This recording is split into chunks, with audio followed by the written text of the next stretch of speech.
Assalamualaikum warahmatullahi wabarakatuh. Hai, berjumpa lagi kita di pelajaran prakarya. Pada hari ini kita masih membahas tentang bab 1, yaitu kerajinan bahan lunak. Mem akan jelaskan tujuan pembelajaran kita hari ini adalah tentang pengertian kerajinan bahan lunak dan juga prinsip kerajinan bahan lunak. Sebelum masuk ke dalam pembelajaran kita hari ini, kita akan membahas tugas siang minggu kemarin. Meminta kalian untuk meneliti gambar yang ada di halaman 3 buku kalian. Dari 4 gambar tersebut, kerajinan yang ada itu termasuk bahan alam atau bahan buatan.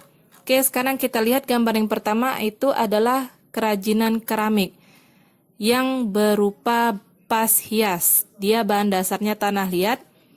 Jadi, dia tergolong ke dalam bahan alam.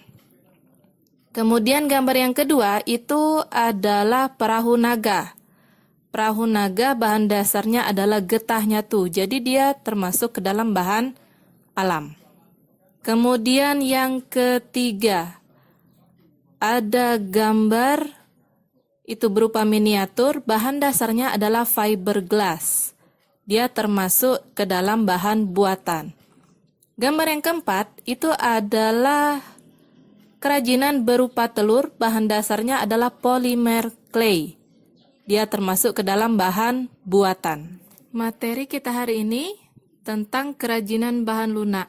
Apa pengertiannya? Kerajinan bahan lunak itu adalah suatu produk kerajinan yang menggunakan bahan bersifat lunak sebagai dasar pembuatannya. Lunak di sini maksudnya itu adalah produk yang lentur, lembut, empuk, dan mudah dibentuk.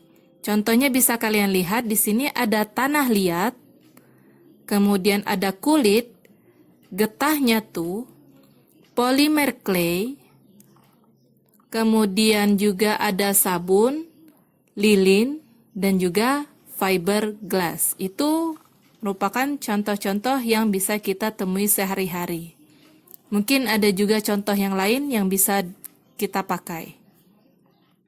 Prinsip pembuatan kerajinan bahan lunak alam dan buatan itu punya kecenderungan, yaitu sengaja dibuat secara khusus dan sangat mempertimbangkan aspek pemaduan. Pemaduan yang dimaksud di sini adalah penggunaan bahan lain dengan warna dan bentuk yang berbeda, tetapi padu atau serasi dengan bahan dasar.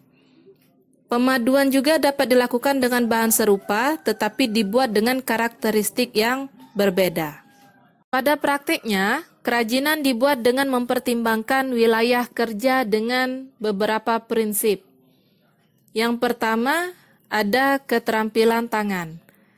Kerajinan ini dibuat dengan menggunakan keterampilan tangan.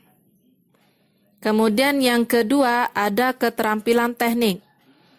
Pembuatan benda di sini dilakukan secara berulang-ulang dan didasari oleh keterampilan teknik. Sehingga produk yang dihasilkan sudah tentu memiliki kekhasan tertentu. Kemudian yang ketiga itu adalah kedaerahan atau tradisional. Maksudnya di sini adalah kerajinan ini dibuat yang punya nilai guna praktis tapi bersifat universal, namun masih dipengaruhi oleh adat istiadat setempat. Secara umum, jenis karya bahan lunak dapat dipilah menurut manfaatnya. Yang pertama, karya bahan lunak dipakai untuk sebagai kelengkapan busana. Di sini produk yang kita buat itu digunakan untuk mempercantik diri dalam menggunakan bahan lunak yang kita buat. Contohnya seperti gelang, kalung, bros, dan cincin. Kemudian yang kedua, sebagai kelengkapan suatu benda. Bisa kalian lihat di halaman 9. Di sana kerajinan bahan lunak yang difungsikan sebagai kelengkapan suatu benda yaitu adalah kotak tisu yang tidak terpakai. kemudian dihiasi dengan hiasan keramik, dan juga yang lain bisa. Kemudian yang ketiga, itu adalah kelengkapan rumah atau bangunan. Di sini kita bisa menggunakan bahan kerajinan atau produk kerajinan sebagai pelengkapan rumah atau bangunan tertentu. Contohnya di sini adalah air mancur yang berbentuk kodok di taman rumah. Itu sebagai pelengkap atau pemanis rumah tersebut. Kemudian yang keempat itu adalah kelengkapan keperluan ritual atau upacara adat. Ritual di sini banyak variasi yang kita gunakan. Contohnya adalah lilin. Lilin biasanya digunakan sebagai kelengkapan acara ritual dan juga pesta adat. Berdasarkan prinsip kebermanfaatan, maka kerajinan bahan lunak dapat dikategorikan sebagai produk-produk berikut. Yang pertama, untuk menambah keindahan. Jadi keberadaan kerajinan bahan lunak dapat memperindah penampilan. Yang kedua, memberi penekanan atau kekhasan pada suatu benda. Jika diberi kerajinan bahan lunak, maka sesuatu akan terkesan khas. Kemudian yang ketiga, menjadi persyaratan pemakaian. Kerajinan bahan lunak merupakan persyaratan untuk dipakai. Jika tidak digunakan, maka tidak berarti apa-apa. Kemudian yang keempat, merupakan pertanda atau simbol.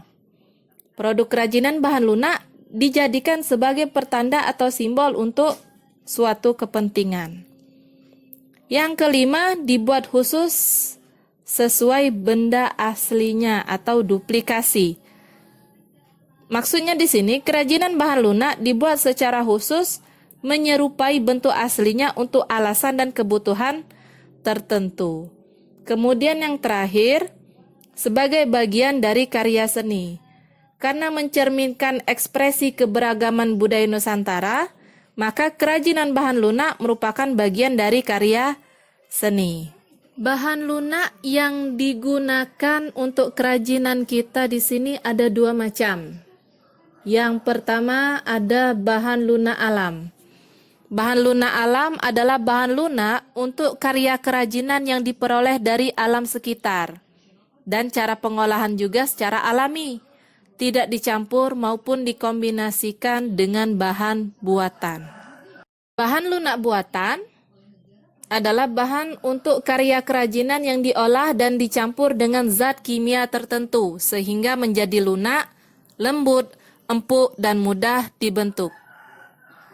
Beragam karya kerajinan dari bahan lunak buatan dapat dibuat berdasarkan bahan yang digunakan. Untuk contoh bahan lunak alam, bisa dilihat di sini ada beberapa gambar. Yang pertama di sana ada gambar tanah liat. Kemudian ada clay, kemudian ada kulit, getah nyatu, dan juga bubur tisu. Untuk contoh bahan lunak buatan, di sini ada polymer clay, kemudian gips, fiberglass, kemudian ada sabun, lilin, dan juga parafin. Demikianlah pembelajaran kita pada hari ini tentang bahan lunak. Mem ucapkan terima kasih atas perhatiannya. Assalamualaikum warahmatullahi wabarakatuh.